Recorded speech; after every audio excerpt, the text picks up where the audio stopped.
Welcome everyone to another exciting class in Daniel.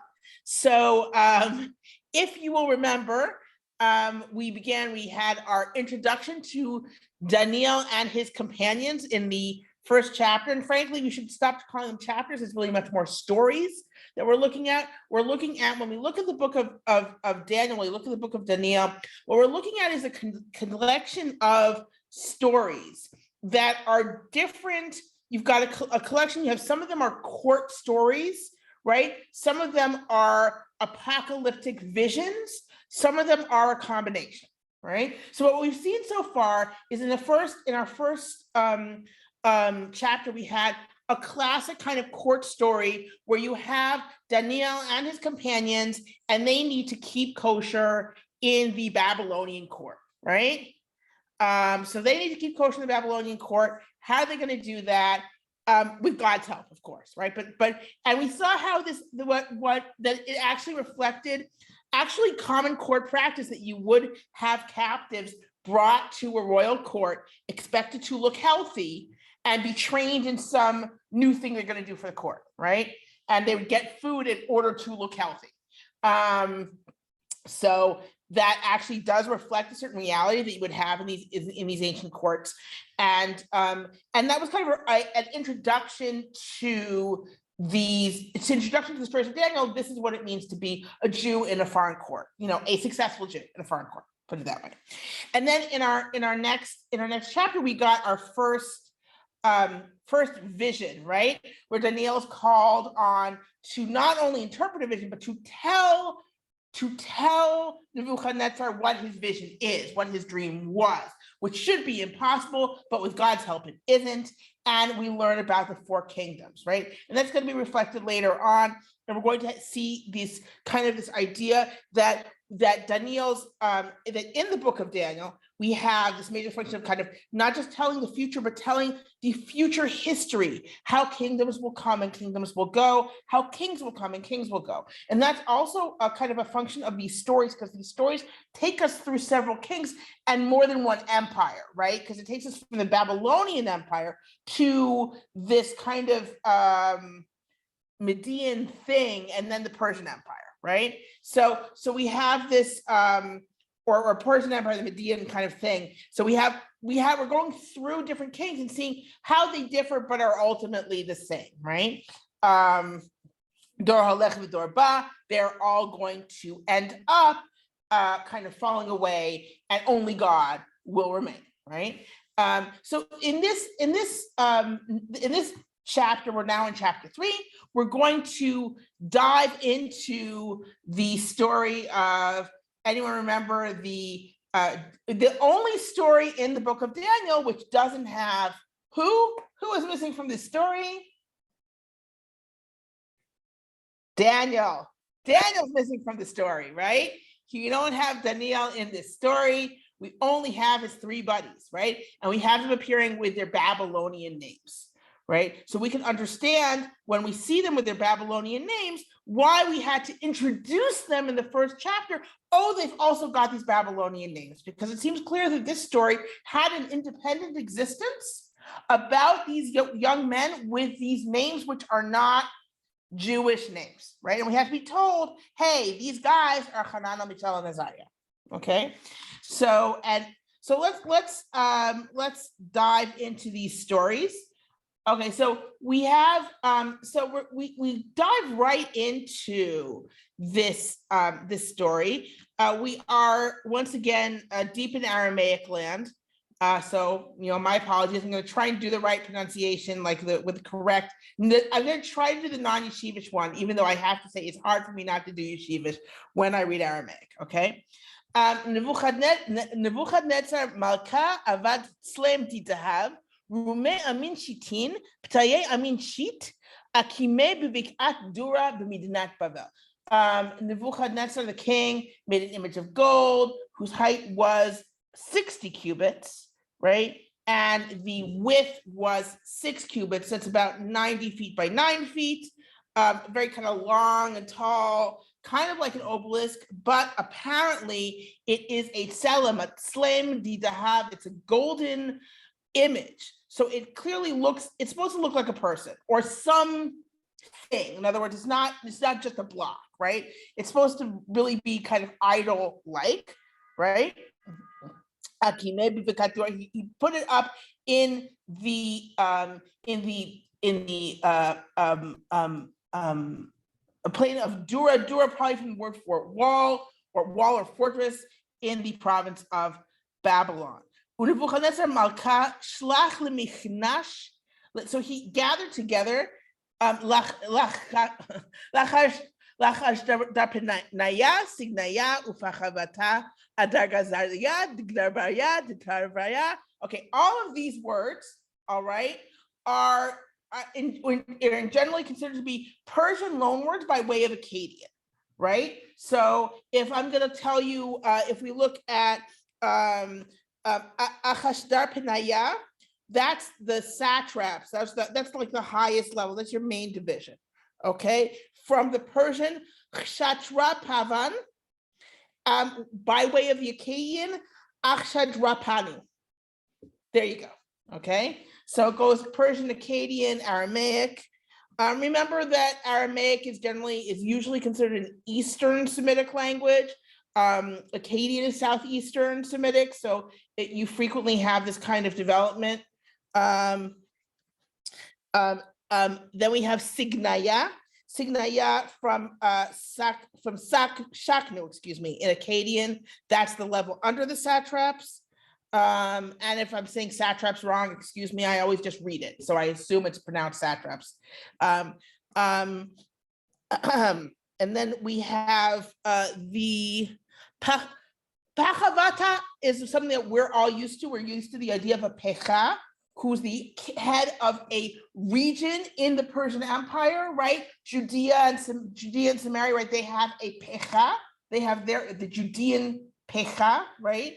That's a district essentially that's also under a ruler of Pecha. That is from the Akkadian Pichatu Pachatu, right? I had to write this down because I don't know the Akkadian just off the top of my head. Adargazraya, Davraya, Ditavraya. Okay, Adargazaya, that's from they think it's from Old Persian. Old Persian, we're always just kind of guessing. Handar Zakara, right? And then the Persian Davraya would be right from treasurers, right? Ganzabara, right? Ganzabara would be the Persian for treasurers. We're used to that, obviously, from modern Hebrew. And Ditavraya would be from the law bearers. It would be Databara. Ditavraya, Databara. Data meaning law, right? In Persian and then in Aramaic, right? Databara in Persian would be law bearers. In other words, lawgivers. Okay. Tiftaye, they think it's from Persian. That would be like constables, right? So you have all these words coming from Persian, right, to give you these Persian/Akkadian loanwords to describe constables under the Babylonians, which is not exactly, it's a little anachronistic, but it's not anachronistic for, if you think of Daniel being composed in the Persian period, right? So if you have Daniel composed in the Persian period, it makes a lot of sense. So from our point of view, from our timeline in terms of when is this particular story of Daniel could well be, at this point, hold on, we're going to get to the Greek stuff later, it could well be from the Persian period way before we get to Antiochus, right? In other words, it could just be from this. We've talked about how it's very possible that these early chapters are earlier, from earlier, kind of reflecting the reality of life in the Persian exile past. You could go even earlier, especially if you go with Lawrence Wills, who's written about kind of the folkloric aspect of these stories. He argues that this was an oral story. He argues there's a lot of repetition in this. And so he thinks that it had life as an oral story.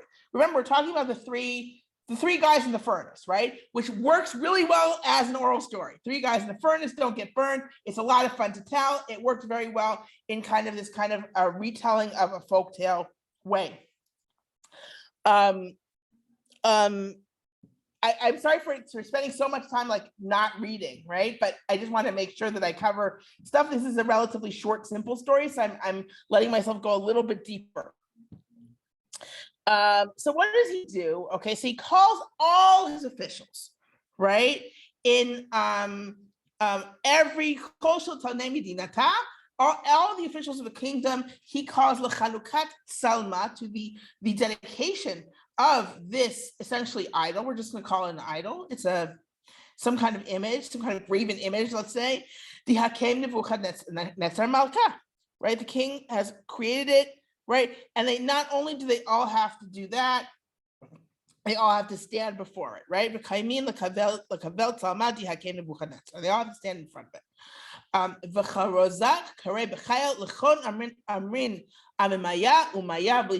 So he says, everyone, all the different peoples, nations, and languages. Okay, now here we have Greek coming in. Okay, so now he's talking about all these instruments that they're going to be playing in honor of this idol, and now we have Greek. Okay, so we have Katros, Sabchap, Santerin, Symphony, symphony, right? So these other ones are considered string instruments. You've got a lyre there. You've got, these are all words which are Greek loan words for different string instruments. Symphonia, which from symphony would just mean another accompaniment in Greek, right? It would just be another accompaniment. They think that maybe because you've got string instruments, this is supposed to be like a drum. It's supposed to be like percussion, because what would you have together with a string instrument? You would have percussion, right? So does that mean that this had to have been written after you have Alexander the Great kind of conquering the area? And there's at least one argument that I've seen that no, not necessarily. I think I saw this from Delilah and Hartman. Not necessarily, because you could, because these Greek words were already being borrowed before Alexander the Great for these instruments. So it doesn't necessarily mean that it's later. But at any rate, so we've got this whole chapter is filled with Persian loanwords, just filled with them. Okay, so that's just to give that, so we already have this taste of it. Okay, so what's the story here? He's like, okay, when they're instruments, all what you have to do, tiplun v'tis gidun l'tselem dehava, right? You have to fall down, you have to worship, you have to bow down and worship this golden idol. The Hakem Nebuchadnezzar, that the king Nebuchadnezzar has set up. Okay, uman dilai pel v'yisgud. And anyone who doesn't do it, anyone who doesn't fall down and worship this idol, at that very moment, you're going to be picked up, you're going to be thrown in the middle of a burning furnace. Okay, so it sets up the setup is very clear. There's nothing to wonder about. If you don't do this, you will die. And the stakes are clear. Okay, Joel, just a second. The stakes are clear. You have idol worship, clearly idol worship. It's set up as idol worship. There's no getting away from this. This is idol worship, right? It's idol worship or death in a fiery furnace. And now I will take questions and comments. I saw you, Joel, with your hand up. I see also someone put something in chat. Oh, Robin's asking for yeshiva pronunciation. It would be so much easier for me to be yeshivish the whole way through. It really would. Oh my goodness. Okay. Yeah, The word v'yisgud, like to worship, is that related to like Miskat Hasela? Is that related at all? Sorry, say that again. I didn't hear the word v'yisgud, to worship. Is that related to the word like Miskat Hasela? You know, like the Dome of the Rock? Yeah, we use that word now to mean worship in modern, Yeah. right? Oh, so, you do? Yeah, okay. we do. Yeah, okay. we do. And like when it's like, yeah, I mean, yeah, and guys, so is everyone voting for yeshiva pronunciation? Does it hurt your ears to hear the other pronunciation? Because like it hurts my teeth, but like, you know, I'll take a vote. I don't mean to, like, if it's hard for you to hear, then, you know, I'll go with whatever's easier on the ear. So yeah, so Susan says the not bowing down to the idol reminds me of Mordecai not bowing down to Haman. Yes, there are a lot of parallels. Also, if you as we get, of course, to the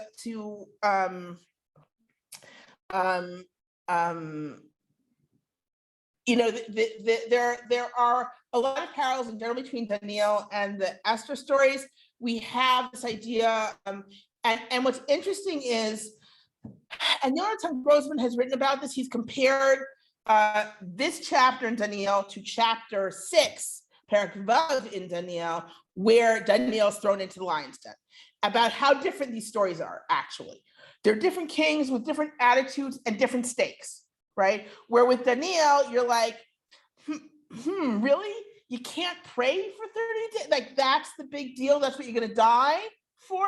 Like, maybe you could just like not, because then you wouldn't die. Like, and here it's very, very clear that there's a king who wants you to worship idols. If you don't, you'll die, and you've got to make a choice. Whereas with Daniel later on, he makes kind of a martyr's choice, but the question is, it's not in the same sort of stark situation, and it's with a king who actually kind of doesn't want to kill him. He doesn't want to kill him. The king likes him, right? So it's a very different case. What Jonathan Grossman says, I kind of like the way he argues with it, and we'll return to it when we get to chapter 6, is that the idea is, well, no matter what, you can have better kings, you can have worse kings, you can have more understanding empires, you can have less understanding empires. No matter what, it's not fun to be a Jew, right? That's not the way he puts it exactly, but that's the idea. The idea is there are better kings, there are worse kings, there are ones who don't mean to force you to go against religion, and there are ones who do, but the bottom line ends up being the same, that you don't want to be in a diaspora situation under kings like this. So it's an interesting situation. We're going to revisit again when we look at Daniel's, when we look at chapter 6, because you need to see both of them and kind of go back and compare them. In this chapter, super clear just how bad the situation is. And again, with Mordecai, it's like, okay, Haman wants everyone to bow down to him. Is he thinking of it as, I'm making you go against your religion, or I'm forcing a religious practice on you? He doesn't seem to be. In Esther, all the religious ideas are underneath the surface, purposely, right? In Esther, there's no clear religious conflict, right? That where someone's like, we want Jews to stop being Jews. Well, we don't want Jews, right? We hate the Jews, right? That's the idea of Esther. But like, there isn't this idea of we want them to stop being Jewish, right? And that's this other side, and that's is closer to what we see in other, like, let's see, Daniel 6, things like that. The tension of being a Jew in a multi-ethnic state, where you don't have control of what happens to you, right? And also here we're talking about Nebuchadnezzar, the Babylonians. When we get to Daniel 6, we're talking about a different empire, and we know that the Persian Empire was actually pretty. I mean, probably the Greek, the Seleucids afterwards also had some rules that Antiochus just got rid of, but in the Persian Empire had a setup where the Jews were supposed to keep Jewish law, right? You could say, this is our law, and they're like, okay, well, you better keep it now. And there's this kind of backing, like state backing, for you to keep the Jewish religion. And it's a question, like when we talked about the Elephantine letters, were these official like letters coming from the Persian Empire, or was it something more local? But this idea of, yes, you are Jews belonging to the Persian army. Since you are Jews, even though you're living on Egypt in the boundary, in the border with Nubia, you still need to keep Pesach, right? Because that you're Jews, and so you belong to Judea and Samaria, right? So there's this idea in the Persian Empire where actually this is there's a kind of a support for different ethnicities keeping their local laws. And the question is, well, does that make everything okay, right? So we can look, but but when we get to Daniel 6, we'll ask that question in a deeper way to really ask it, because to ask it without reading it in depth is not the way to go. So let's go back to our text here, Daniel 3. Okay, and I'll speed up a little so that we can do the whole thing. and also the extras that we have in the Septuagint here. What happens? And here we have really a very similar setup to, except that it's religious, right? We have a similar setup to Esther in that there's something specifically against the Jews. Kol kavel dina bezimna krivu guvrin kasta'in v'chalu kartzehon diudaye. Right? So therefore, at that time, there were, and here we have kasta'in, again, here it doesn't seem to mean Babylonians, it probably means like astrologers or a certain functionary within the Babylonian court. And they essentially accuse the Jews. They're envious, and they accuse the Jews. And they say, okay, oh, Nebuchadnezzar, may you live forever. You've made a decree, blah blah blah blah blah, and it repeats the whole decree, right? Remember what I said about how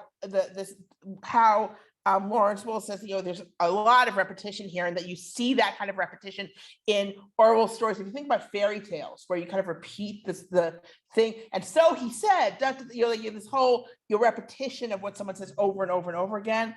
So they say this is what happened, and Itai Guvrin Yudain Dimanit Yathon Alavidat Medinat Bavel Shadrach Meshach Abednego Guvraya Ilech Lo Samu Alach Malkatem Le'elahach Falchin L'Tzam Dahavad Dihakemt Lasagdin. So you have Jews, not all the Jews, these specific Jews. You have Shadrach, Meshach, and Abednego. Remember from chapter 1 that they were put in a position of power. And they're not lo samu alach. We still say this in modern Hebrew. Lo samim alav. They don't care about anything that you say, right? And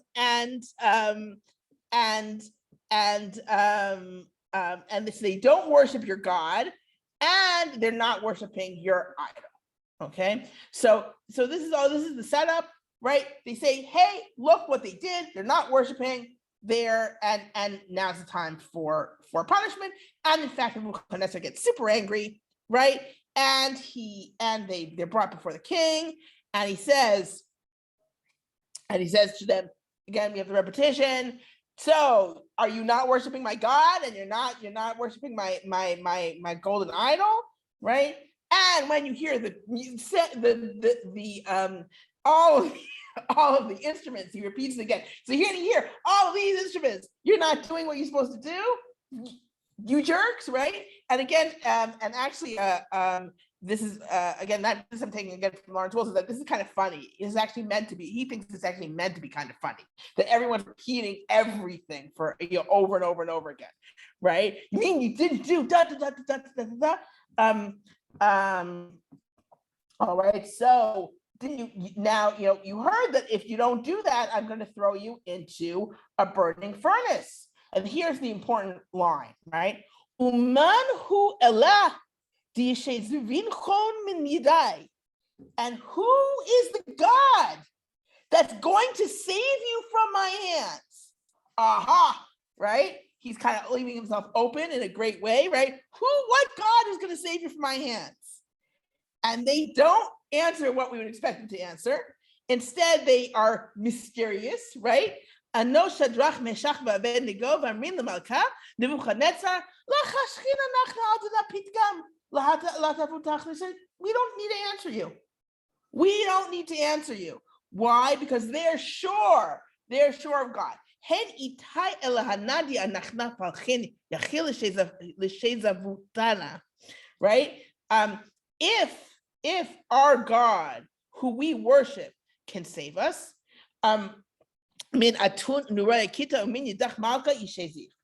He's going to deliver us from your hands. He's going to deliver us from the burning furnace and from your hands, right?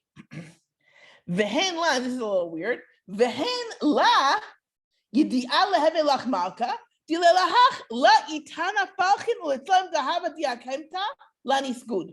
And they said, and if God doesn't save us, you will still know that we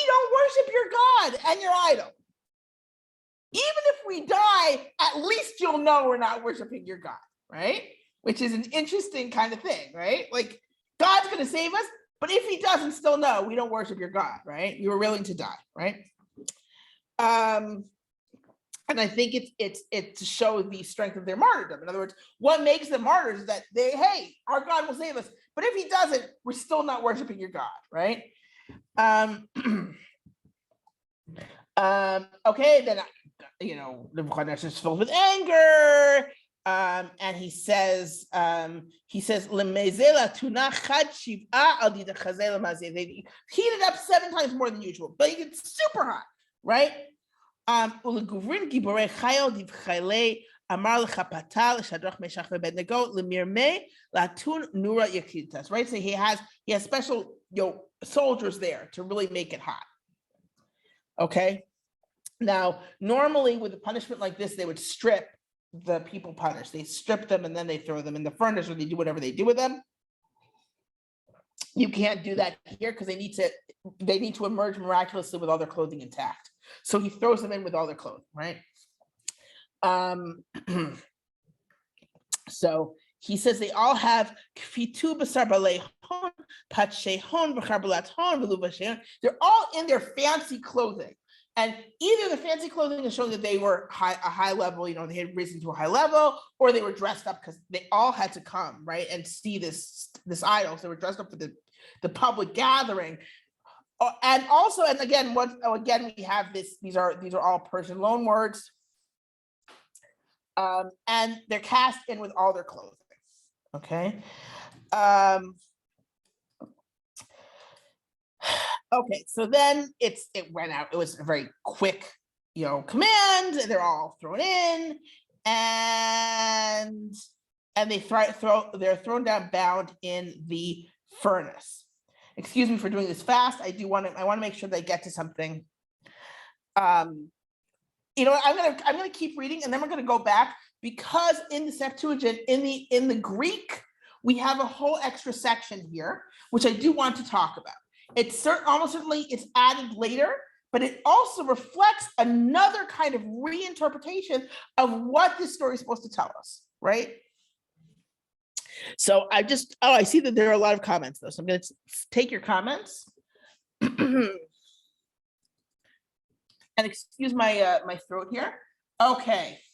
The Midrashic story of Nimrod sending Avram into the service seems to be derived from this. Absolutely. It is totally taken from this. The same way that the Midrash about Esther keeping kosher in the court is taken from the verses of Daniel, talking about how Daniel ate seeds to keep kosher, or Daniel and his friends ate seeds to keep kosher. Here, the story of Avram going into the furnace is also clearly taken from this.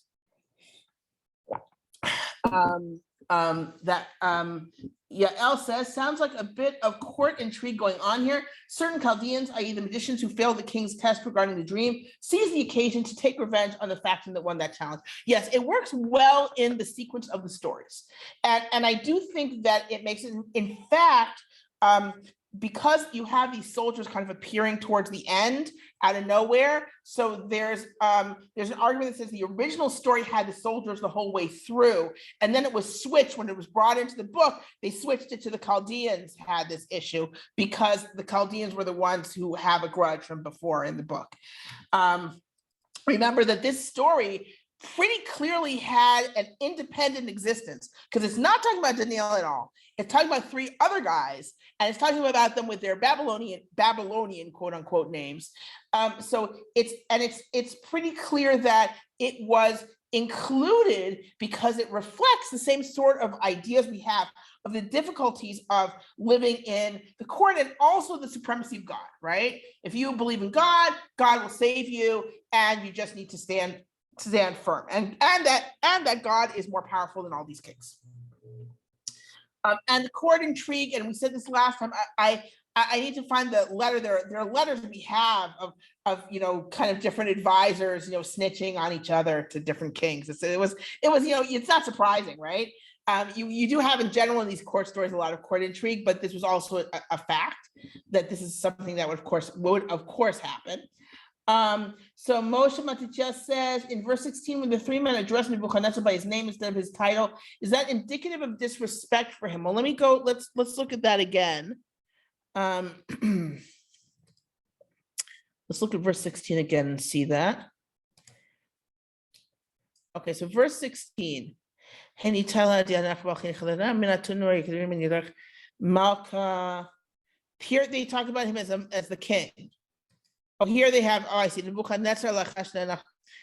I think you could, because I'm not sure, because you could read it otherwise. Here, yes, you have the positive Amrin Malka Nebuchadnezzar, right? I actually would read it differently. I would read Amrin Malka Nebuchadnezzar, right? I would read it as they said to the king Nebuchadnezzar, we don't need to answer you. That's how I would read it. Like, this is the way I understand it doesn't work with the Tamim. I maybe, and this is always interesting to me, like, you know, that the Masoretes who put in the Tamim, they sometimes are actually interpreting by the way they put the pauses in the verse. And I think that maybe, Moshe, you're right that what they want to do is make it more chutzpahdik, right? By having that pause.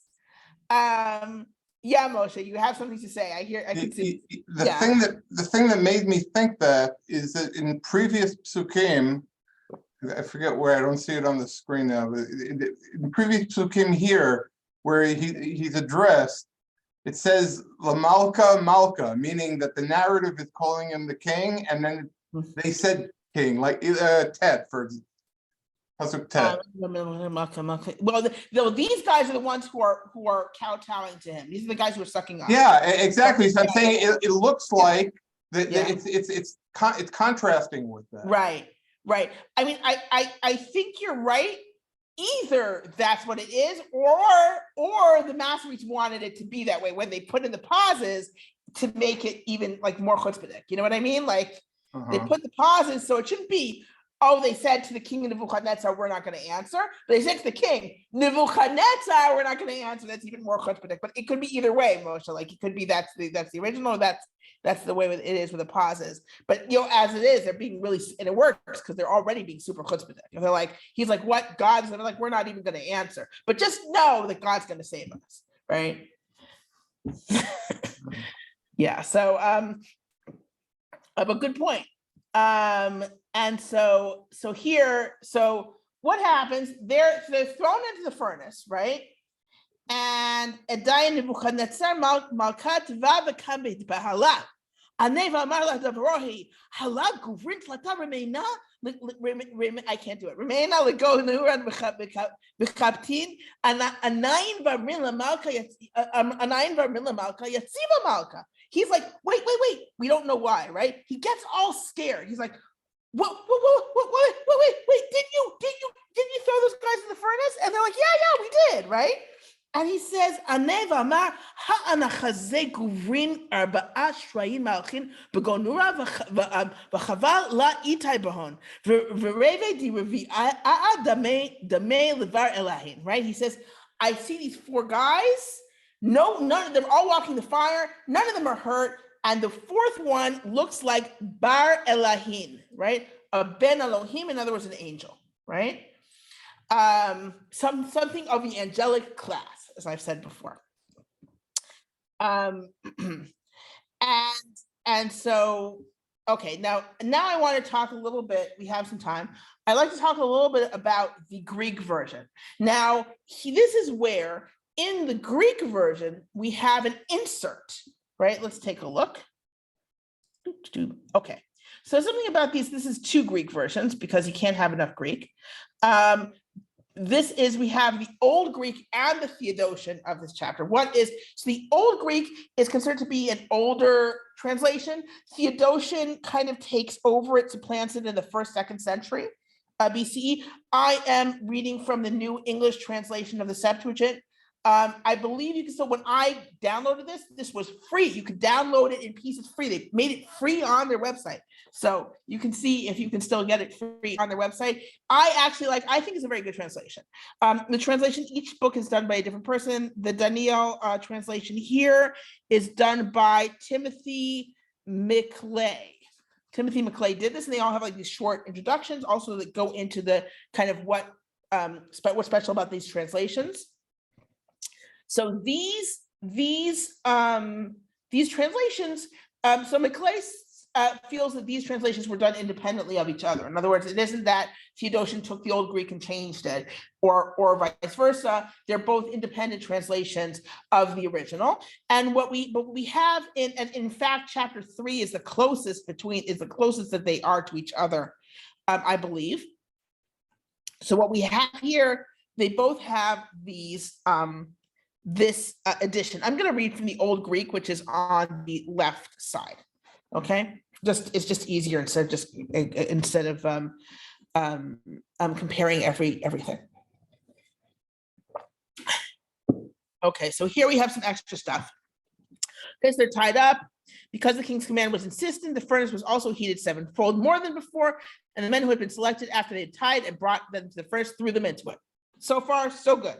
Now we have a new thing. Then the flame coming out from the furnace burned and killed the men who tied those with Azariah, but they were preserved. In other words, all those guys who threw them in, they got killed by the fire. The fire was so hot, it went out and it killed those guys. Okay, so therefore, Hanan and Azariah and Mishael prayed and sang hymns to the Lord, because what are we missing here? We're missing a prayer, right? That's what we need, right? What does Yonah do in the whale, in the fish? We need a prayer here, and here we get it, okay? When the king ordered them to be thrown into the furnace, then Azariah stood and prayed in this way. He opened his mouth and he acknowledged the Lord together with his companions in the middle of the fire. So if you're ever looking for this independently, it's called the prayer of Azarias, right? Of the prayer of Azariah, because a lot of times you'll find it independently because everyone knows it was an addition to Daniel. No one considers it original to Daniel, okay? And he acknowledged the Lord together with his companions in the middle of the fire, while the furnace was being heated exceedingly by the Chaldeans. And he said, blessed are you, and we're going to do this quickly because it's really long, okay? Blessed are you, O Lord, God of our ancestors, and praiseworthy and glorified is your name forever. For you are just in all you have done for us, and all your judgments are genuine. And I'm going to just kind of touch on the main points of this prayer because it goes on for a while, okay? You've executed true judgments in all you have brought upon us and upon Jerusalem, your holy city of our ancestors, because in truth and judgment you've done all these things because of our sins. Here there's a recognition. We are in exile because our temple was destroyed because of our sins, okay? Just puts it in the classic historical context of exile, right? And with a recognition that God didn't just do it, we sinned. That's why. Where we have sinned in everything and broken your law and turning away from you. In all matters, we have sinned grievously, and we have not heeded the commandments of your law. We have not kept them, and now all that you have brought upon us, you have done by true judgment. In other words, why are we suffering now? Why are we in this furnace? We're in this furnace because we as a nation sinned. So God destroyed our temple and we were exiled, and now we're in a furnace, okay? Then you have handed us over into the power of our enemies, lawless and hateful rebels, and to an unjust king, the most wicked in the world. Now, very possibly this was actually written in response to Antiochus Epiphanes and then put into this chapter, right, to make it more powerful. Right? Here's wicked, and it's not too hard, right? You've got Nebuchadnezzar, right? And then you have Antiochus, right? So you put us in the hands of the most wicked king in the world. Now we cannot open our mouth. It has become a shame and a reproach for your slaves and those who worship you. For your name's sake, do not give us up completely, and do not annul your covenant. Do not withdraw your mercy from us for the sake of Avram, beloved by Avram, Yitzchak, and Yisrael, right? You said that we multiply, so please do it, right? For we, O Master, have become fewer than any other nation, and are brought low this day in all the earth because of our sins. And in this time, there's no ruler and prophet and leader. There's clearly a yearning here for a messianic age, right? A correct leader. And the temple, no whole burnt offering or sacrifice, no place to make an offering before you and to find mercy, right? All these things are completely missing from the story. This is not what the story's about, right? But this is bringing it back. This brings the story back into this whole story of exile and suffering and saving by God, right? And bring us back to the temple and give us a ruler, right? right? But rather with a broken life and a humble spirit, may we be accepted as though it were with whole burnt offering of rams and bulls, etc. Thus let our sacrifice come before you today, because no shame will come to those who trust in you, and may it come to maturity behind you. Martyrdom, again, this is a theme. This is a theme. Like there's this idea of martyrdom. What is our martyrdom doing? It is our sacrifice to you, God, instead of the sacrifices that we can't bring, right? So deliver us in accordance with your marvelous works, bring glory to your name.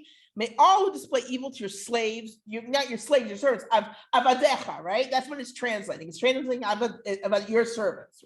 And in fact, some think that this was originally written in Hebrew and translated into Greek and put in here. In other words, this is originally a Hebrew prayer, right? And then it's translated into Greek and put into the Greek version of Daniel, right? May they be disgraced by all dominance and their strength be broken. Let them know that you alone are the Lord and glorious over the whole world, right? And then when they threw them in, it said, and the flame poured out above the furnace 49 cubits and flared out and burned those of the Chaldeans who were caught near the furnace. So we have a repetition here.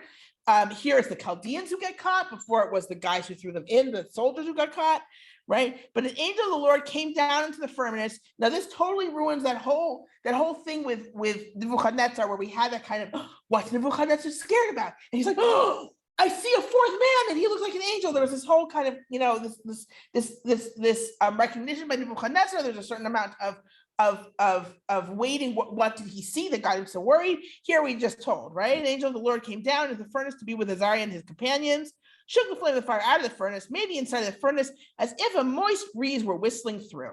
And the fire did not touch them at all and caused them no pain or distress. Now the three resuming, as though from one mouth were singing hymns and glorifying and blessing and exalting God in the furnace, saying, here's a long, long, long, long prayer, blessing God, right, for everything, right? Classic praise to God, where God is praised for creation, for the works of nature, sun and moon, stars of heaven, rain and dew, right? This also is probably from essentially a psalm-like prayer that's kind of translated and put in here, right? Because they're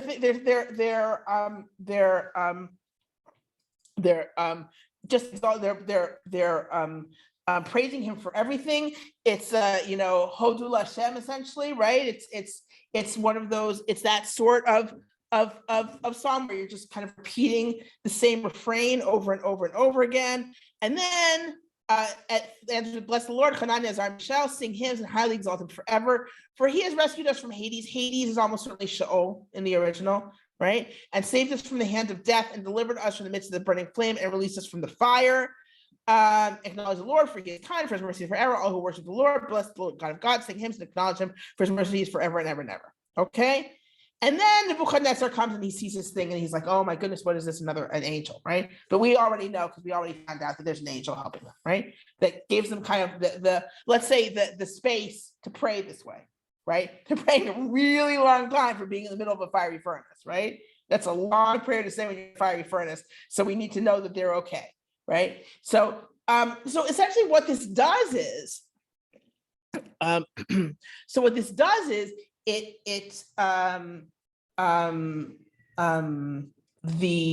I'll get to your questions in just a second. What this does is, again, it gives us those prayers that were kind of missing. We're going to see with Daniel, with the lion, that prayer plays a very central role there. And here we're missing prayers, right? And B, again, it takes this whole kind of story of Jews being oppressed in the court, right, and puts it back in the historical context of this is why. Why? Because we sinned, and then the temple was destroyed and we were exiled, and that's why we're in this situation, and that's why God have mercy on us, save us, and bring us back to the temple and give us a ruler. And in the now, let this sacrifice be instead of the sacrifices we cannot bring. And again, I hesitate to say exactly, like in Second Maccabees, the idea of martyrdom is very, very strong. And I wonder if this is part of that. In other words, where there's kind of an emphasis on the importance of martyrdom as well, in that whole thing of let this be a sacrifice instead of the sacrifices that we brought in the temple. And that perhaps that also is reflecting that time period in Jews. Of course, Second Maccabees is also from the diaspora. Now I'm going to just a second, I'm going to address some of the questions that are written, and then I'll take some more questions.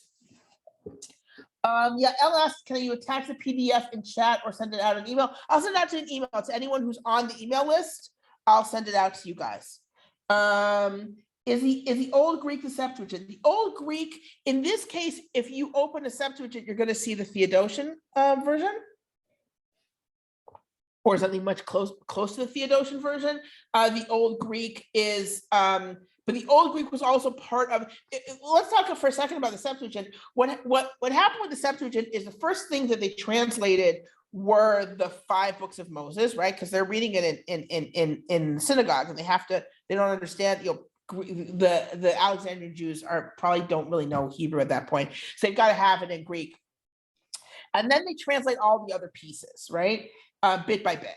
Usually the Old Greek is considered usually when you talk about the Septuagint that we have, the 5 books we call the Old Greek, because that's older. And then with everything else, the version that made it into what we have now as the Septuagint is not always the oldest version. And in that case, this is, and we also have, there were numerous Greek translations going around of some of these books, and as well as the 5 books of Moses, actually, as well as the Chumash Torah, as well as the Torah. You have different versions. You have the Kai version. You have all sorts of different Greek translations of these with different tendencies in terms of how literal are they, how much do they change. So in this case, the Theodotion is a little bit more literal. The Old Greek takes a few more liberties in terms of the translation. So these are kind of parallel Greek translations. What you would get in today's Septuagint. Now, what determines what's in the Septuagint? What's in the Septuagint is essentially what became part of the Christian Catholic canon, right? Because again, as we all know, when they wanted to, you have the Old Testament and the New Testament, and the New Testament is written to show that Jesus fulfills prophecies from the Old Testament. So you need the Old Testament, right? So you need it in Greek because no one speaks Hebrew, right? But everyone speaks Greek. So they just took the Septuagint and attached the New Testament, and that went around. So whatever the Septuagint was when these things were more or less canonized. And again, there's a whole field of Septuagint studies. So I can't say, okay, how is it that here the Theodotion, that I don't know, right? There's a whole field of studies of Septuagint studies because it's very important for Christians who care about their canon, right? Okay, so Moshe asked, was the prayer insert originally written in Hebrew or in Aramaic? The prayer, it seems like the prayer was written originally in Hebrew, right? And then it was translated to Greek and inserted.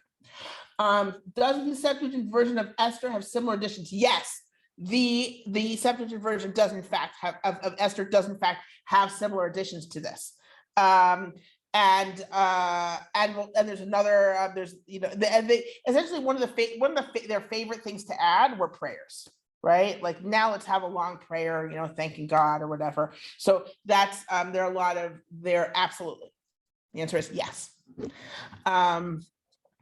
Okay, so let's continue, and we'll kind of finish off the story. Okay. So let me go back to, there we go. Okay. So let's go back to our Masoretic text, right? And so he sees the 4th. So Nebuchadnezzar is freaked out, right? Because he sees them walking around essentially with an angel. One of the ideas, I think it was Hartman Dalal who said that it seems to be like a kind of a kiln, right? Where like they drop them from the top, but you can see it from the side. Like there's an opening from the side where you can see what's going on in the flames, right? So that seems to be what happened. They drop them in, but Nebuchadnezzar can kind of see what's going on from an opening on the side. and he sees that there's an angel, and none of them are harmed, and there's an angel. So right away, right, there's a recognition from Nebuchadnezzar. All he needs is to see this miracle with very little else going on, and note that here you don't have everyone. You don't have the same kind of thing where. Well, you do have here in Pasuk Chafbet in verse 22.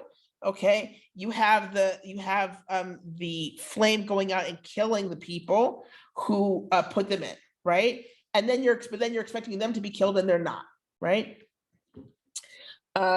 So Nebuchadnezzar comes, Bedayin Krev Nebuchadnezzar Litra. Forget it. I'm doing yeshiva. Okay. Bedayin Krev Nebuchadnezzar Litra tu Nuria Kirita. Ane ve'amar Shadrach Meshach ve'Abednego Avdohi Yala Ilah Puku ve'eto. Bedayin Nafkin Shadrach Meshach ve'Abednego min go Nura. Right. So then Nebuchadnezzar, he came close and to the mouth of the burning furnace, and he announced and said, Shadrach, Meshach, and Abednego, servants of the Most High God. It's Elyon, right? Elohim Elyon, and that's not weird to put in the mouth of a Gentile king, because you have it in the Torah also that the El Elyon, right, is something that Gentiles will say for the high supreme God. So he's saying you are the servants of the supreme God. Puku veto, right? Come out and come here, right? Bedayin nafkin Shadrach Meshach. So then they come out, right? They come out of the furnace, and they've just been hanging out there. Now that he says you can come out, so they came out. And then Nebuchadnezzar v'amar bricha lahaon di Shadrach Meshach v'Abednego di shlach malachei v'shezi la'avdohi di hitrechitzu Alohi. Umilat Malka Shaniv. Here, I'm going to do it. Okay, so Nebuchadnezzar, again, he announced and said, blessed is the God, Baruch, right? Baruch, blessed is the God of Shadrach, Meshach, and Abednego, right? Who sent his angel and saved his servants who trusted in him, right? And it says change here it's translated change the king's word. It's more like they diverted the commandment of the king, as it were, right? And they gave up they gave up their bodies in order not to worship any god besides their God, right? Mini sim to aim the whole umav lishan to yemar shalu al el hahon to Shadrach Meshach ve'Abednego hadamini tavidu vaytein neveli ishtavet. So now he makes a commandment to everyone else. It's like now no one else can speak against their God, right? You say anything against their God, I'm going to cut you into pieces and make your house a pile of garbage, right? That's what I'm going to do. Remember that from before. That was when he was threatening the wise men with. Probably this is also meant to connect to the previous stories, right? So that it works with the series of stories that we have. Kol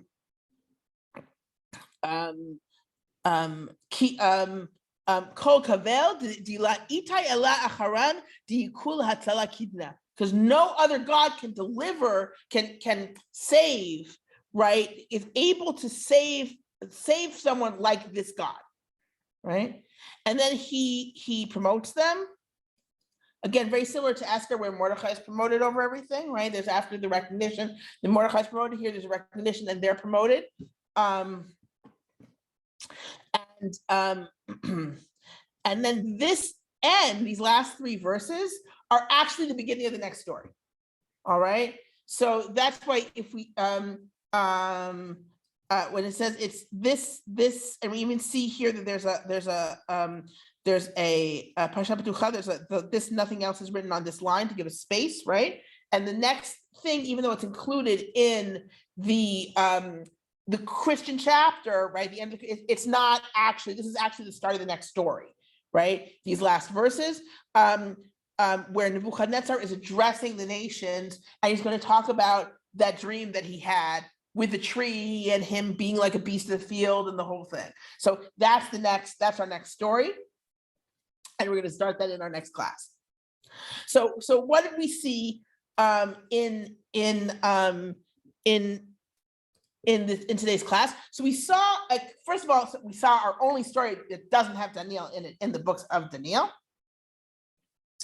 And we saw, and I'm going to address what you're asking here, Susan. Susan's asking, why did the editors of Daniel and Esther add prayers in the Greek? Why prayers? So let's talk about, so we saw that the story as it stands is a story that probably was already being told about these three young men who were thrown into a furnace, because they wouldn't worship an idol, and they survived because an angel helped them. By the way, angels, the prominence of angels in Daniel also is kind of a window into how Jews started thinking in the Second Temple period. Daniel is where angels get names, right? We don't have, even though I'm not saying that there are no angels in the rest of in the Torah, and there are angels, but they don't have names because no one cares. Who cares if an angel has a name? An angel comes, it does its thing, and it leaves, right? And once we get to this period, we start caring about angels, right? Who are they? What are they responsible for? Right? So that's where we're going to see this later in the book of Daniel. We noted that it's a very clear, in this story, it's a very clear case of worship idols or risk your life. And the choice is super clear. The saving is super clear.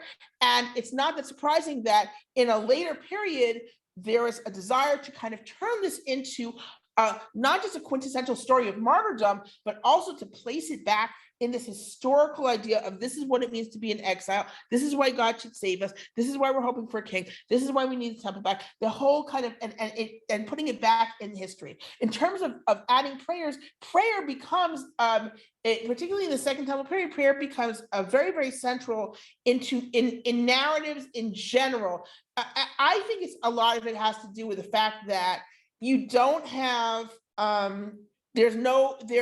there is worship in the temple, but at this point, prayer has become so prominent that it makes sense to have prayer in any sort of religious work, right? You're going to have a religious work. Where's the prayer, right? He was saved. Where's the prayer, right? So I think that prayer has become much more standard in this period, and we're going to see it later on in Daniel, like how important in Daniel's story, how important a role a prayer plays. So it's the idea that this is what you do, you pray, so that it becomes a classic way of bringing God into the story, right? You don't have prophecy, right? You have miracles, right? But the miracle is an angel, because at this point you're expecting, you have angels as intermediaries, right? That's what the expectation is. You have angels as the intermediaries. You have visions, not prophecies. So how are you going to show that a clear recognition, not like in Esther, where you don't have God? God's not in the story. You want God to be in the story. Now you already have God in the story, honestly, but you want to really underline it, right? So you really underline it with a prayer asking for salvation, for not salvation, and a prayer asking to be saved from this situation, and a prayer thanking God and recognizing how God is above everything and is responsible for everything. But I did want to say about prayer, because we were talking about when did it originate. So prayer, you always have this idea of prayer, and I've quoted Moshe Greenberg had a series of lectures that you can find in book form on prayer in the Bible, and it's fantastic. And it's a lecture, so it's very easy reading, right? It's a collection of lectures, very easy reading, where he says, if you look at the spontaneous prayers in the Bible, they're using their own words, so their own personalities come out. So Yaakov kind of doesn't deal with God, and Shimshon just like says these very short little sentences, to God, and there's this idea that anyone can turn to God and speak in his own words, and that's something classic about the kind of Israelite people, is this idea that we can all turn to God. We all have a relationship with God. Anyone can turn to God and speak in his own words. So you always have that prayer, right? You always have that idea of prayer. And then the question is, when do you start having non-spontaneous prayers that you're like, here's a prayer, say this prayer, right? Compose prayers. So that's what we really see a rise of right after the first temple period, like in the second temple period, right? We have these composed prayers that people say at given times or in given circumstances, or are there for people to draw from. So everyone, thank you for joining me. Thank you, Miriam. And I'm looking forward to you joining me next week as we do more exciting Dania.